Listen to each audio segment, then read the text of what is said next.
this is a video that I haven't really watched yet. I mean, I haven't watched any of these videos, but this is getting bad boosting in WoW, and I'm very curious what the point of this is. It's got a lot of views. Like, what's? Because I mean, boosting in WoW shouldn't really be that controversial. It's been there for a while. Bellular is shook. The realities of modern boost economy. It's so hard to get an actual group. Why would you not boost? There's so much in that. There's so much. Because you don't want to pay gold, want to play the actual fucking game. What?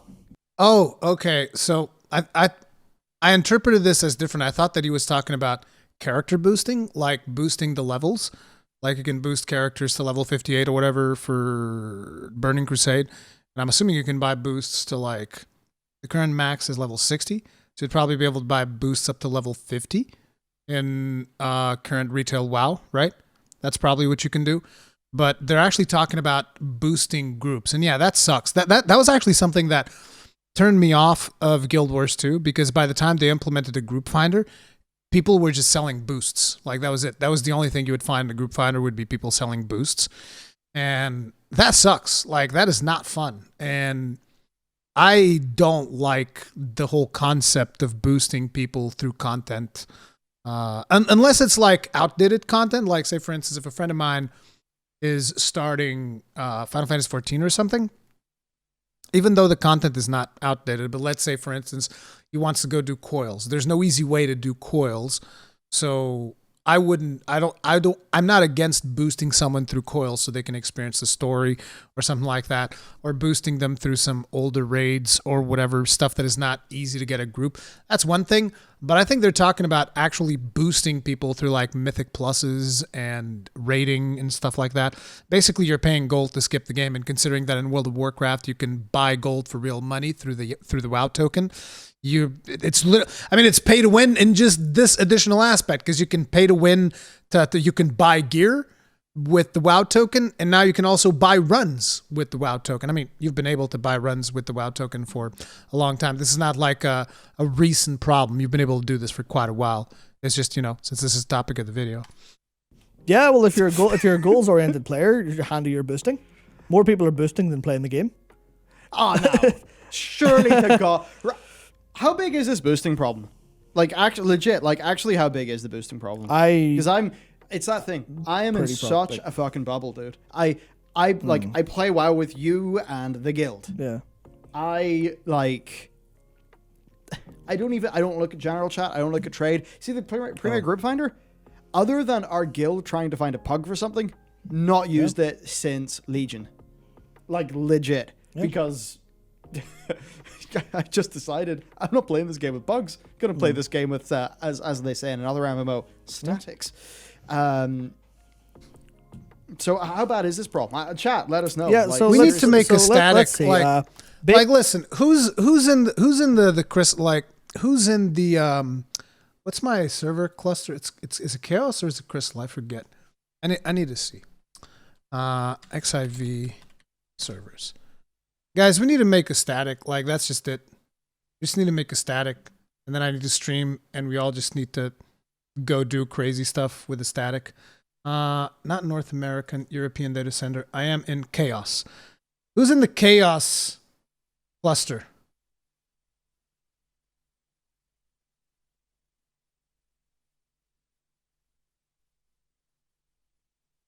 Oh, look, there's Q. Hey, Q. How you doing, dude? Can you explain what a static is? A static is a group of 8 people. I mean, we could get a couple more, but like the idea is to get a group of 8 people that do all of the content, because the group size in raids in 14 is 8.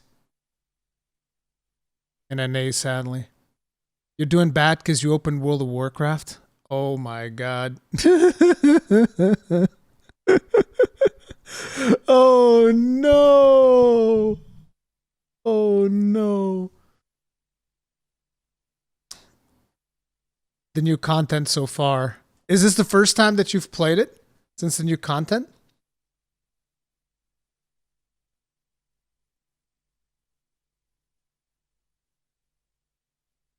I just canceled my subscription just now. Oh my God. Holy crap, dude.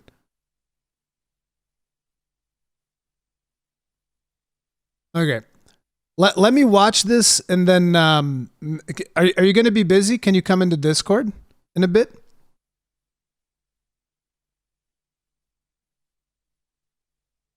I think that would be an interesting conversation. Okay, then let me finish this video, and then I'll pull you up on Discord, and we can talk about this. I'm very curious. Very big, apocalyptic, very big problem, huge problem. I just bought Huge. mythic raid mounts. All the largest guilds do it. Boosting's happening in guilds. It's very bad, harder to find a group because of this. Holy shit. Yeah. But of course in PvP, where it really matters. Oh, it's extreme. It's significantly worse in PvP because it literally impacts the other player's experience. Where you can kind of argue like, oh, well, it doesn't matter in PvE because, you know, if someone wants to boost, that's not harming anyone else's like experience. Except for the fact that it, like, for anyone who's trying to pug, or anyone who's trying to do anything like that, it is such a nightmare. Wow. It's like This is like almost everyone.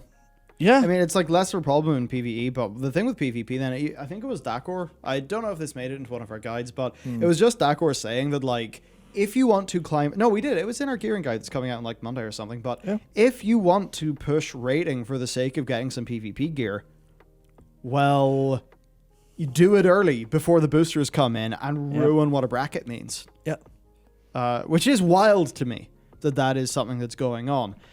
There must be a... And then it's that thing where technically they've I don't know if it's supposed to be an anti-boosting measure, the whole requiring wins at a rating. Yeah, it almost certainly is. But if that is an anti-boosting measure, it's actually one that plays straight into the hand of boosters because it's just giving them repeat custom. Just, my brain has turned into jelly and it's mushing out my ears. Yeah, there's the level. There's someone says M.Real says between boosting and Twitch carry streamers, you can get Keystone Master and ahead of the curve without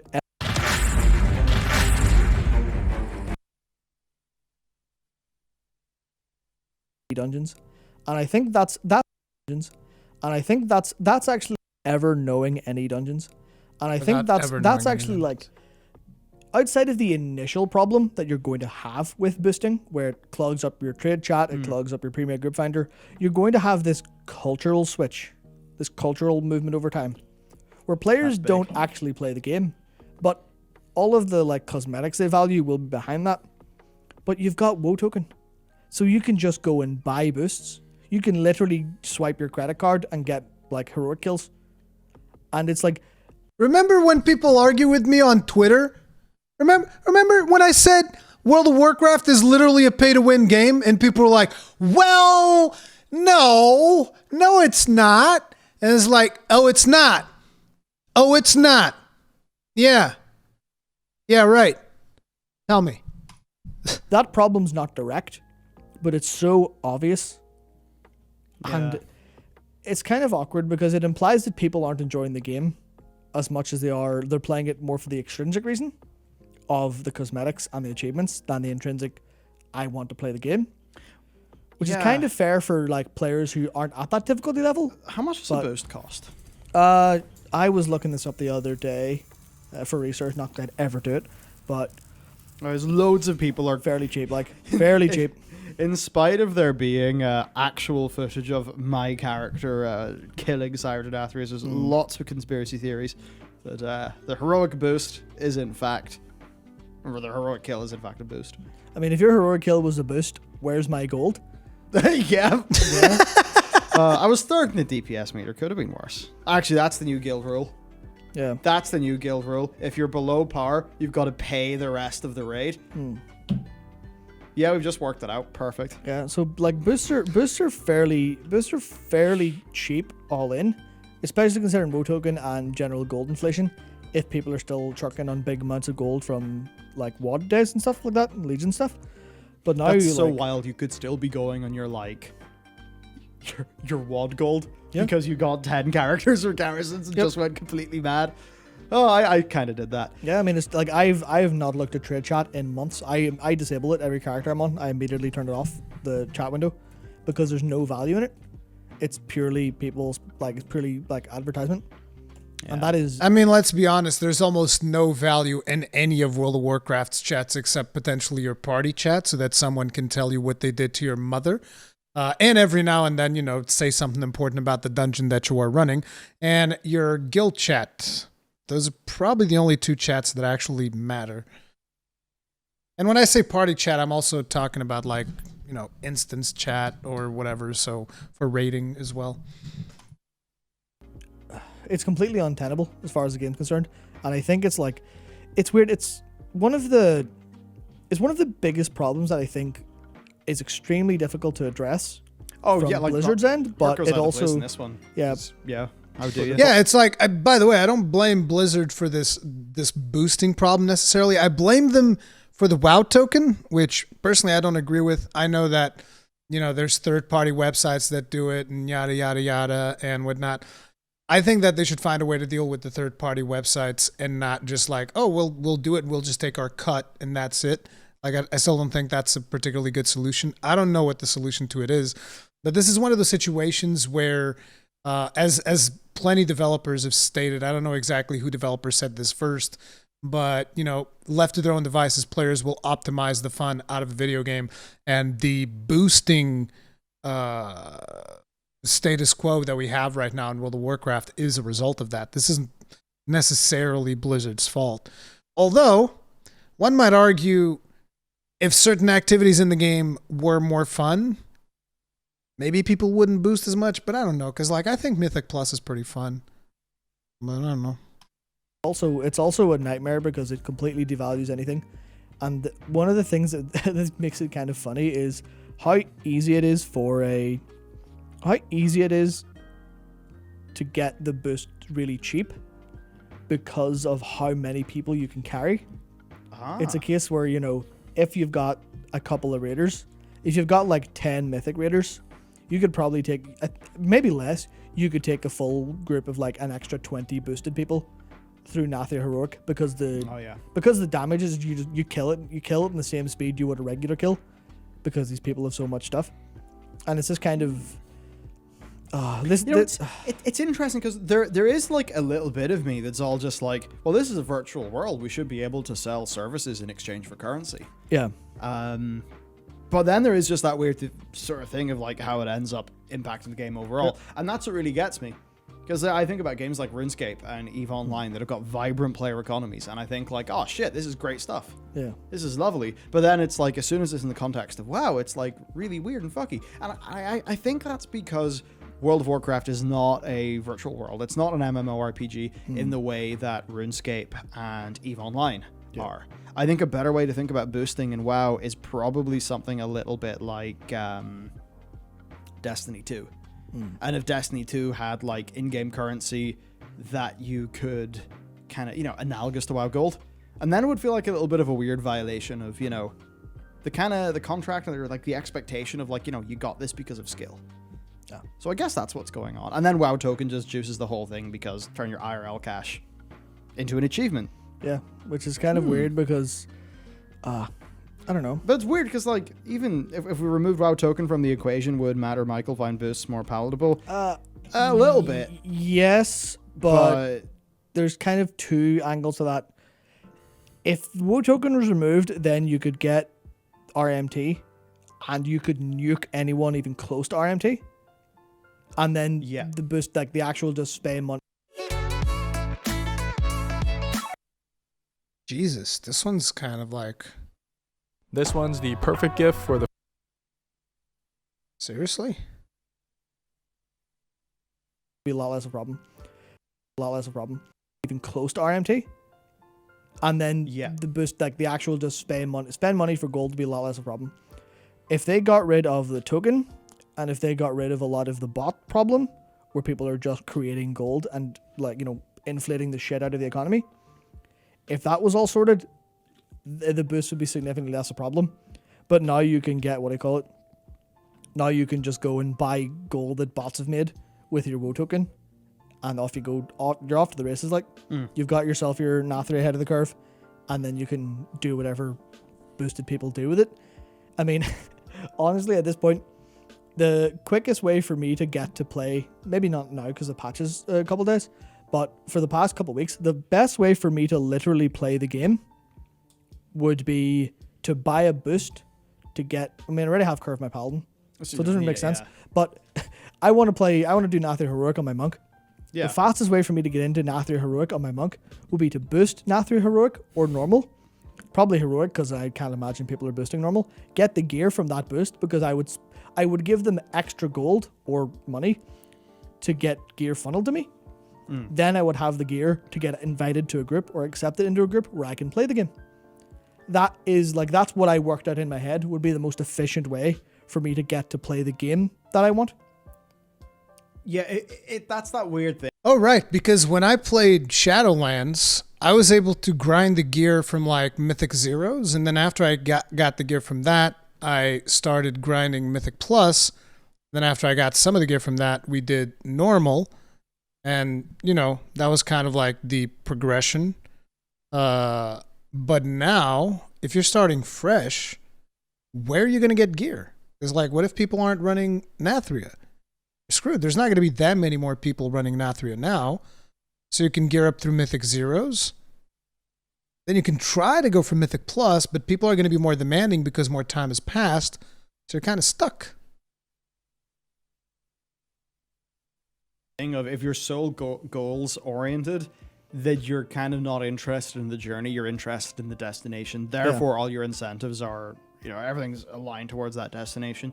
Therefore, because WoW Token exists, and it's one of those things with WoW Token, like WoW Token with your IRL job money is almost always going to beat farming in-game gold. Definitely. And there's a few reasons why, because currency.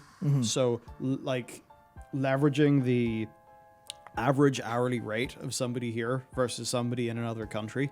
So there's stuff going on there. And then, there's loads of kids playing WoW. And when I was a kid playing WoW, getting in-game gold is like a really big thing for me. Because, you're getting WoW, you don't have any gold. So I think there's loads of people there who are, just farming stuff, doing all of that to get the gold. Which then means the token, it just sort of inflates how far a token will get you. Because the labor pool, the labor pool that generates WoW tokens is it's so much larger, and it also does include a bunch of younger people who are not hitting 25, 30, whatever, 35 and getting more disposable income. So it's a very interesting thing. I actually do find this genuinely fascinating. But it's fascinating, but as far as I'm concerned, it's one of the things people aren't looking at as a massive problem that's really hurting the user experience at World of Warcraft. And that is just it's all. This is going to sound insane, but what it feels to me it feels like it's the death throes of a Korean MMO where it's all pay to win. It evokes that same feeling to me, where it's just no one so few people, especially later in the patch, are playing the game for the game's concerned. It's almost its own little self-inflating ecosystem of just boosters and boosties. Oh, it's so sad. So I like it. That's me completely going having a vague feeling and running with it. Maybe not necessarily completely connected to reality, but it's a feeling I get whenever I log in and just see no one playing it except for people selling and buying. Yeah, that does feel pretty rough. Yeah. It is going to be a problem for World of Warcraft, and with the WoW token in place, I'm not actually sure how they can fix it, because there's no way they're removing the WoW token. WoW token just makes them way too much money, because so many people buy the WoW token. And there's positive aspects of the WoW token, though, which is some players get to basically play the game for free. They don't have to pay their monthly fee, because they can just produce enough in-game gold to buy WoW tokens and continue playing that way. So that part is good, but the other aspects of the WoW token are terrible, like the fact that you can buy BOEs, the fact that you can use the gold that you get from the WoW token to buy boosts from other players. It destroys the economy. It's